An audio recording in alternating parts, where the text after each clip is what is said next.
Welcome back to my channel. In today's video, I'm going to go ahead and go through all of the books that I have read from January to March of this year.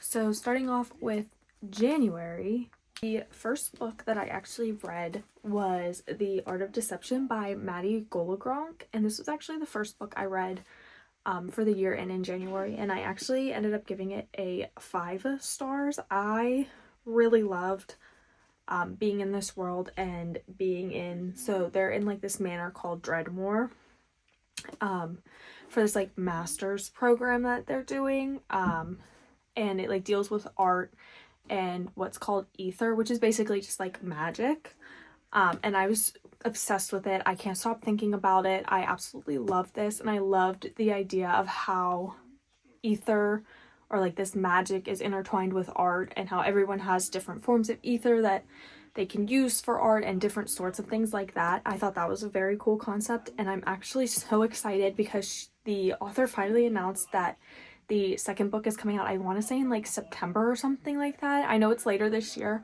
but I'm so excited that this next book to this and the second book to this is coming out, and I believe she said it's also a duology, so it's just this one and the second book that's coming out. But I'm so excited for that to come out and to be able to read it, because this right so far is my absolute favorite book of 2026 right now, and I just can't wait to read more by this author. And then I read The Picture of Dorian Gray. This is the uncensored version of it, but I went ahead and picked this one up because I know this is like one of the first like horror books, one of the first books that's considered to be like horror. So I thought it was interesting to see how this painting or picture of Dorian Gray played into what was happening with the character and what was going on with Dorian Gray outside, like in his actual life, and not just in this picture painting of him. And it was very interesting to see what was considered horror at the time versus like what's considered horror now, like when you compare it to like Stephen King and like Darcy Coates and Grady Hendrix and other like horror mystery thriller writers. So that was interesting. And then I decided that I also gave that a 3.25. And then I decided that I wanted to pick up a romance. So I went ahead and picked up one of my hockey romances that's looks like it's set in winter, but it's actually not. It's set more like in the fall and like year round. And I gave this one a 4 stars. This is Matching All the Way by Veronica Eden. This is like the third book to the Heston U. Heston like series. So right now I have finished that series. I'm caught up. However, I believe she is coming out with 2 more. I know at least one of them has been confirmed for later this year for this series. It's the next book after Iced Out, which I think is Switch Off. And she has a couple other things coming out that she hasn't completely announced yet, so I'm not sure if she's coming out with more books this series or not. But yeah, I actually really enjoyed this one, and I enjoyed reading a romance. It was very refreshing after reading a dark academia and a horror classic book to go in and like actually read a romance. And I don't think I've read a romance.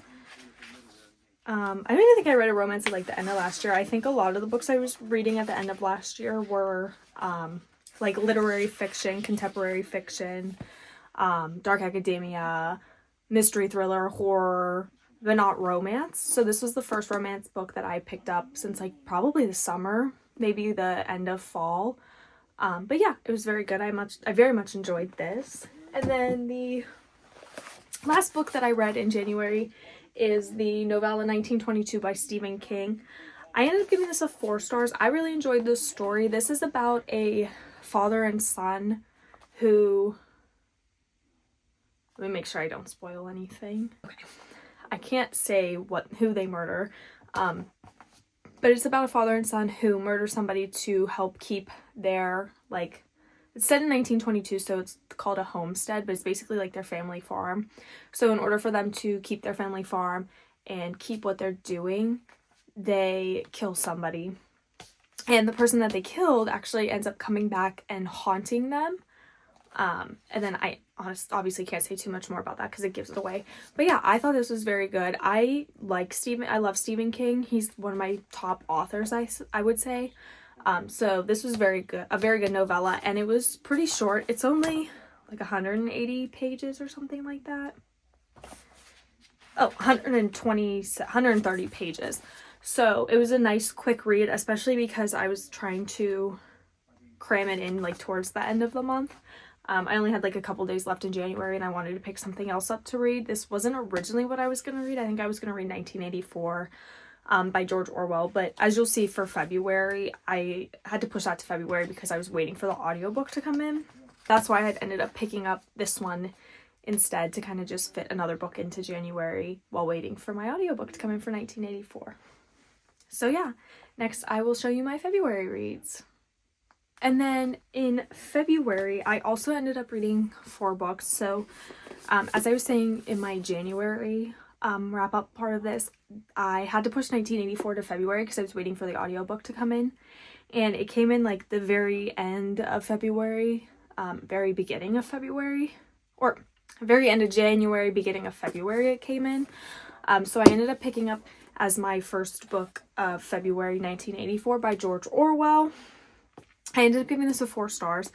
I really enjoyed this. I wasn't like one of those people that read it in high school, and I had never like really had it on my radar. I did like have it on there, but it wasn't something that I really wanted to pick up.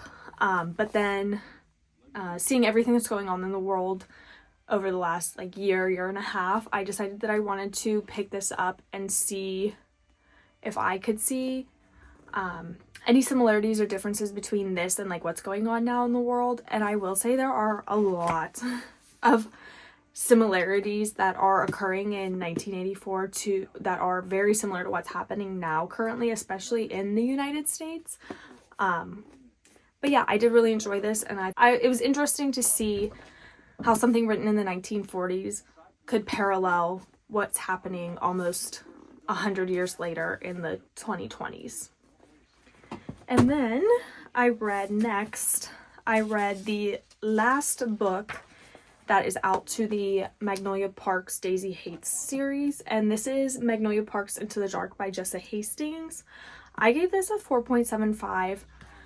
I enjoyed it, and it is a 5-star series for me, and I do love this series.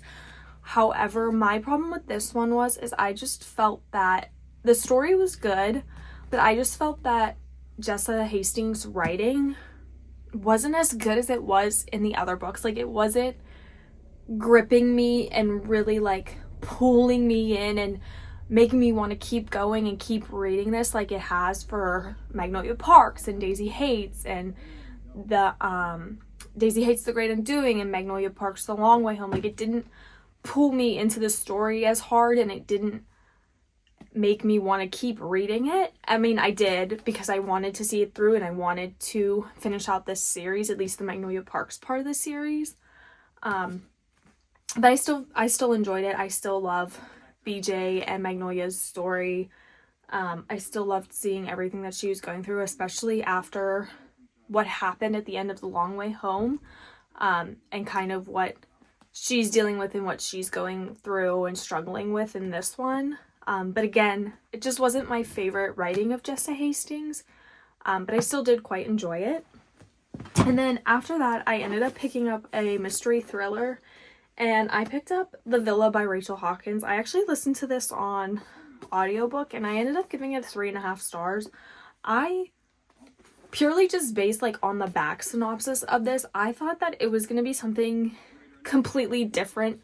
Maybe not completely different than what it was, but the way it sounded on the back was not what the story was at all in here. And it was kind of, I don't want to say disappointing, but it was kind of odd to see that what the back was saying versus what was like the book was actually about was a kind of different. And it was kind of jarring that it was like that, but it was still good. I just don't think mystery thrillers are as interesting to me as like horror books are, but I do still enjoy them. I think I'm just very niche on what I like with horror books and with mystery thrillers specifically. But otherwise, it was good. The last book that I read for February is Spiral by Ball Cabra. This is the second book in the Off the Ice series. I want to say that's what it's called. I've looked it up before and I can never remember, but this is the second one to the Off the Ice series, and I ended up giving this a 4 stars. Again, this is another hockey romance. If I'm reading a romance, it's probably a hockey romance or some sort of swimming romance or a small town romance, or even like an Emily Henry or an Abby Jimenez. But I did very much enjoy this. I liked the story between Elias and Sage, and kind of seeing like what Sage is going through as a ballerina and trying to get her career going and getting her career started, and what Elias is going through with trying to not be seen as like this bad boy player archetype hockey player. And I really liked how their story went from like strangers to friends to lovers, and I really enjoyed it. This one was like pretty slow burn, I would say this one's pretty slow burn. There were quite a few spice scenes in here that I kind of just skipped over because I didn't really want to read it, but other than that, it was very good. I did enjoy their story. I think I enjoyed their story a lot more than I enjoyed Collide, and I forget the characters' names in that. But the story of the characters in Collide, I think I enjoyed this one just a bit more. But yeah. And then I'm going to go ahead and get into my March reads. I'm going to go ahead and go through the books that I read in March. So the first book that I read was The Sanatorium by Sarah Pierce. I gave this one a 3.5 stars. I did enjoy it. I just didn't enjoy it as much as I've enjoyed other like mystery thriller books. And this one is set at like an old like sanatorium turned hotel. So it was basically like a sanatorium is basically like this place that was used for tuberculosis back like when tuberculosis was a big thing. And then they like took it and turned it into a hotel. And there's kind of this mystery surrounding like why the people who died, and who's doing it and why they're doing it. And then this is also set, I think, in the Swiss Alps, I want to say. Yeah, the Swiss Alps as well, which I thought was really interesting. But overall, I did give it a 3.5. Like I said, I didn't really like it as much as I liked other ones, but it was still good. And then the next book I read was The Rumor by Ellen Hildebrand. This one is the first book that I've read by her. I'm sure most people know that this is like, all of this is like set on Nantucket and whatever. But yeah, and this one was about like Madeline and Grace, who are two best friends, and then kind of like what's going on in their lives. And there's like this rumor that's going around, one about like both of them, and what's happening in their lives, and they kind of have to like come together as friends and like figure these things out, and like they really figure out like what their friendship means to each other in this one. And I ended up giving this one a 4 star. I really enjoyed it and I really liked it. So yeah.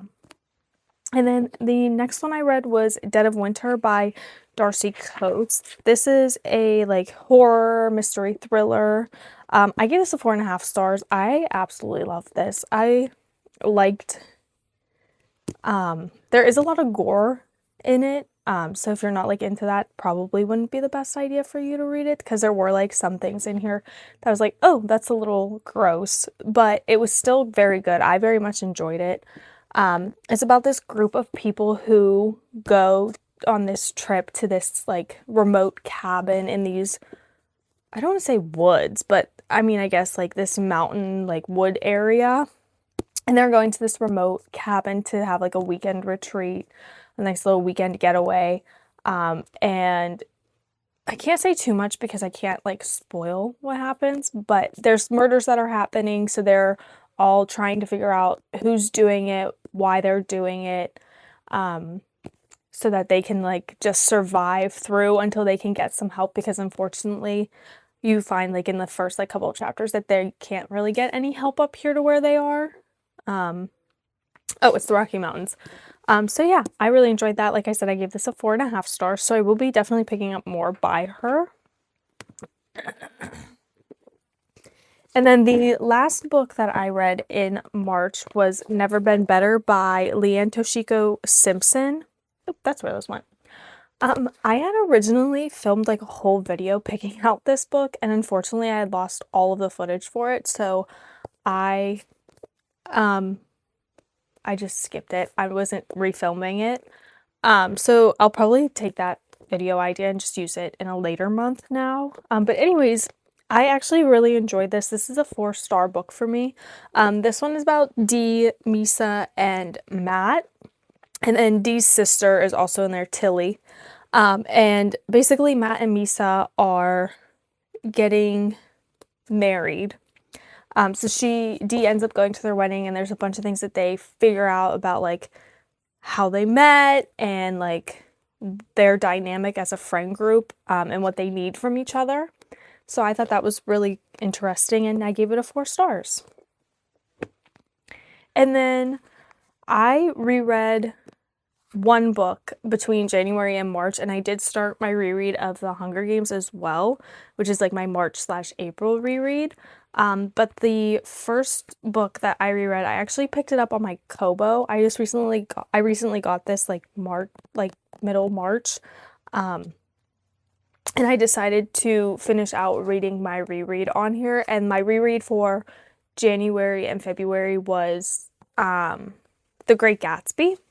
So, I mean, if you don't know, Great Gatsby is like one of my favorite all-time books. It's a 6-star read for me. I absolutely love it. I try to reread it every year. I unfortunately didn't get a chance to reread it last year, so I made it a point to reread it like the first few months of this year, and I love it.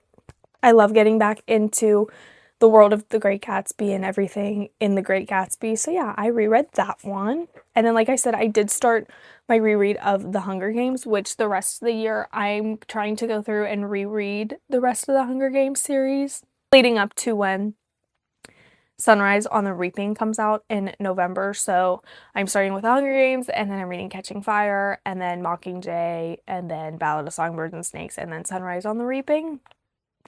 But yeah, those were all of the books that I have read from January to March, including my reread. And I will see you guys in the next video. Don't forget to like, comment, and subscribe.